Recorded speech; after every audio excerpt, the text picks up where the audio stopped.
ମୟୂରଭଞ୍ଜ ଜିଲ୍ଲାର ଅନନ୍ୟ ପର୍ବ ମକର ଉପଲକ୍ଷେ ବୈଶିଙ୍ଗା ଥାନା ଅଧୀନ ଗଡ଼ଦେଉଳିଆ ପଞ୍ଚାୟତର ପଦ୍ମନାପୁର ଗ୍ରାମରେ ସିଦ୍ଧିବିନାୟକ ଯୁବକ ସଂଘ ପକ୍ଷରୁ ବାର୍ଷିକ କ୍ରୀଡ଼ା ଉତ୍ସବ ପାଳନ କରାଯାଉଛି।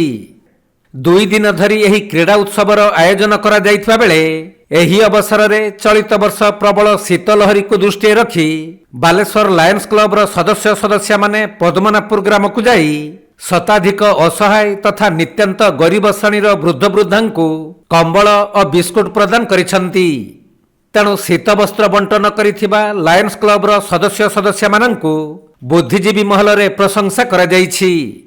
ଆଉ ଆମର ଆଜି ଚତୁର୍ଥ ବାର୍ଷିକ ମକର କ୍ରୀଡ଼ା ଉତ୍ସବରେ ପାଳନ ହୋଇଥିଲା। ଆଉ ଏହି ଅବସରରେ ଆମେ ବାଲେଶ୍ୱର ଲାୟନ୍ସ କ୍ଲବକୁ ଡାକିଥିଲୁ।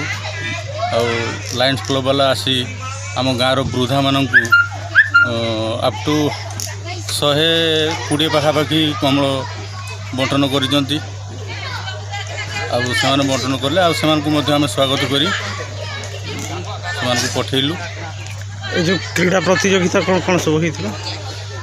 ଆମର ଅଙ୍ଗନବାଡ଼ି ଆଜି ସ୍କୁଲ ପିଲାମାନଙ୍କର ଖାଲି ହେଇଥିଲା। କେମିତି କ'ଣ ପୁରସ୍କୃତ କଲେ ବିଜେତାମାନଙ୍କୁ? ଛୋଟ ପିଲାମାନଙ୍କୁ ସିଲେଟ ୱିଥ୍ ଆମ କ୍ଲବର ସାର୍ଟିଫିକେଟ୍, ଆଉ ମାନେ ୱାର୍ଡ଼ ବୁକ୍ ଏକା ସବୁ ଦିଆହେଇଛି।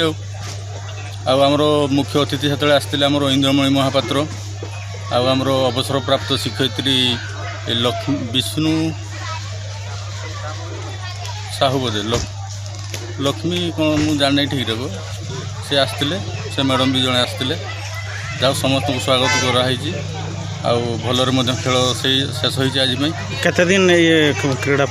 2 ଦିନିଆ ହୁଏ ଆମର, ପ୍ରତିବର୍ଷ 2 ଦିନିଆ ହୁଏ।